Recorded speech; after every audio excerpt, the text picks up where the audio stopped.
देसी Indian facts present future and past by Nitin.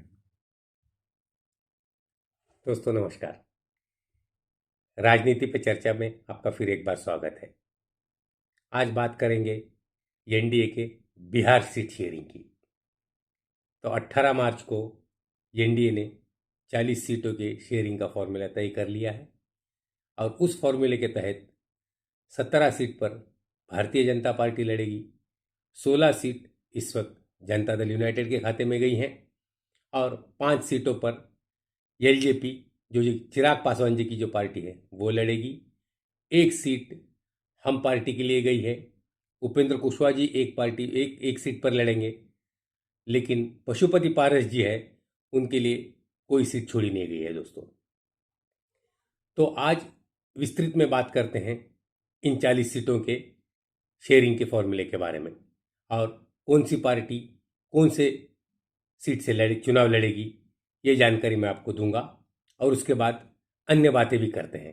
तो दोस्तों कुल 40 लोकसभा सीटें हैं, जिसमें से बीजेपी 17 सीट पर लड़ेगी, जनता दल यूनाइटेड 16 सीट पर लड़ेगी, चिराग पासवान जी की लोक जनशक्ति पार्टी वो 5 सीटों पर लड़ेगी, जीतन राम मांझी जी की हम पार्टी उसके लिए एक सीट छोड़ दी गई है, उपेंद्र कुशवाहा जी उनकी पार्टी के लिए एक सीट छोड़ी है, लेकिन जो पशुपति पारस जी की पार्टी है उसके लिए कोई सीट इस फॉर्मूले के तहत दी नहीं गई है। दोस्तों अब आगे बात करते हैं जो 17 सीट जिस पर भारतीय जनता पार्टी लड़ेगी वो है आरा, अररिया, औरंगाबाद, बक्सर, बेगूसराय, दरभंगा, मधुबनी, महाराजगंज, मुजफ्फरपुर, नवादा, पाटलिपुत्र, पटना साहिब, पश्चिम चंपारण, पूर्वी चंपारण, सारण, सासाराम और उज्जैनपुर। उसी के साथ साथ जनता दल यूनाइटेड जिन 16 सीटों पर लड़ेगी वो है बांका, भागलपुर, गोपालगंज, झांझरपुर, कटिहार, किशनगंज, मधेपुरा, मुंगेर, नालंदा, पूर्णिया, सिवान, जहानाबाद, सीतामढ़ी, सुपौल, शिवहर और वाल्मीकि नगर। लोक जनशक्ति पार्टी जो चिराग पासवान जी की पार्टी है वो 5 सीटों पर चुनाव लड़ेगी। वो 5 सीट है हाजीपुर, जमुई, खगड़िया, समस्तीपुर और वैशाली। गया की जो सीट है वो हम पार्टी के लिए छोड़ी गई है और उपेंद्र कुशवाहा जी जो है वो करकट से चुनाव लड़ेंगे। और जैसा ही मैंने आपको पहले भी बताया है तो पशुपति पारस जी के लिए कोई सीट नहीं छोड़ी गई। तो दोस्तों ये जो सीट शेयरिंग का फॉर्मूला तय हुआ है, इस फॉर्मूले के तहत जाहिर बात है पशुपति पारस जी जो है वो काफ़ी नाराज़ चल रहे हैं और इस नाराज़गी के चलते उन्होंने एक प्रेस कॉन्फ्रेंस भी की और उस प्रेस कॉन्फ्रेंस में उन्होंने ये बात बोल दी कि अगर सम्मानजनक सीट शेयरिंग का फॉर्मूला नहीं तय होता है और उनकी पार्टी को सम्मानजनक सीटें नहीं मिलती हैं तो वो स्वतंत्र है और वो दूसरा विचार भी कर सकते हैं। तो प्रेस कॉन्फ्रेंस में जो बात हुई उस चीज़ को और ये जो पशुपति पारस जी की जो कॉन्फ्लिक्ट चल रही है इसके चलते जनता दल यूनाइटेड जो है वो चुप्पी साधे हुए है। ये बीजेपी और उनकी एनडीए घटक दलों का अंतर्गत मामला है, ये कहकर उन्होंने इस मामले में चुप रहना ही पसंद कर लिया है। तो इस कलह के चलते ये बात समझ में नहीं आ रही है कि ये जो सीट शेयरिंग है ये फॉर्मूला सुलझ गया है या उलझ गया है, ये तो आने वाला समय ही बताएगा। इस मामले पर जो महागठबंधन है और खास करके आरएलडी है, आरएलडी के खेमे के तरफ से भारतीय जनता पार्टी पर पूरी तरह से इन मामलों में भारतीय जनता पार्टी और उनकी जो एनडीए है उस पर टिप्पणियां की जा रही है और जो पशुपति पारस जी के साथ में हुआ है उसको भारतीय जनता पार्टी की यूज एंड थ्रो पॉलिसी के तहत ये किया गया है। इस तरह की टिप्पणियां आरएलडी वाले लोग कर रहे हैं और ये उनके हाथ में एक पॉइंट मिला है जिसको वो ज़रूर भुना रहे हैं। 2021 में दोस्तों जब एलजेपी में कलह हुआ था तो उस वक्त पशुपति पारस जी है उन्होंने एलजेपी से हटकर एनडीए में वो शामिल हुए थे और उस वक्त उन्हें केंद्रीय मंत्री पद भी दिया गया था। लेकिन अब जो खबरें चल रही हैं उसके चलते ज़रूर हो सकता है कि वो इस केंद्रीय मंत्री पद से इस्तीफा दे देंगे और हो सकता है कि वो महागठबंधन की राह पर चले जाए।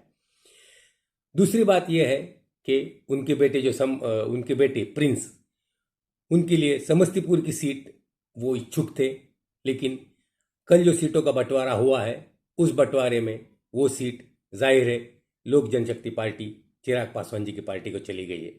ये भी एक कारण है जिसके चलते वो नाराज़ है।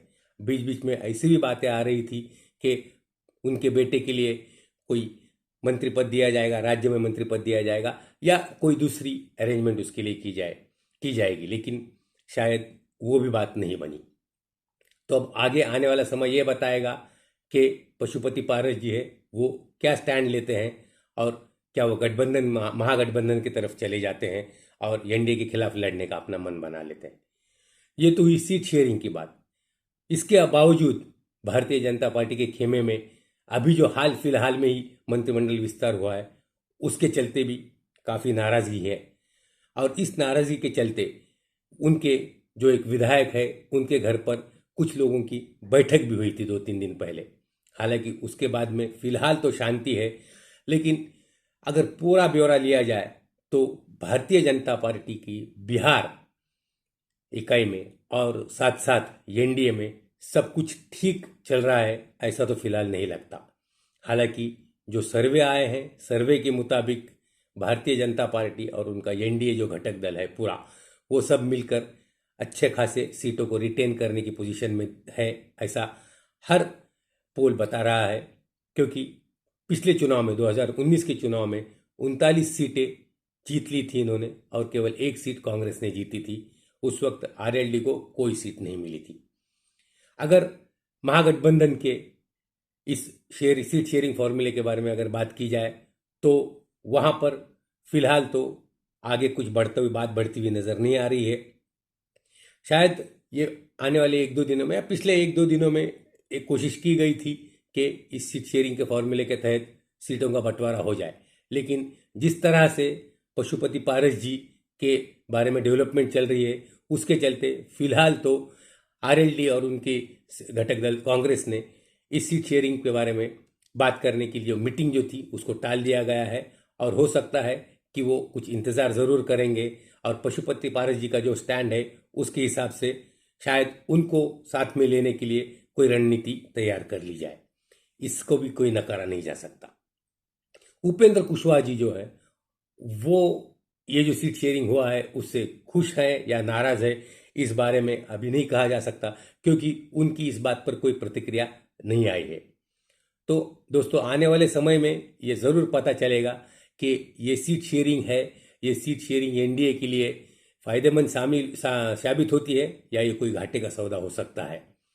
हालांकि एनडीए, उनके घटक दल और भारतीय जनता पार्टी ये इन सब मामलों को किस तरह से हैंडल करना है, किस तरह से टैकल करना है, इसको भली भांति जानते हैं और उनके जो भी समर्थक हैं उनको ये उम्मीद ज़रूर है कि इन सब चीज़ों से कोई एक आसान सा हल निकाला जाएगा और ज़रूर सबको साथ लेने की जो उनकी रणनीति है उसमें वो कामयाब हो सकते हैं।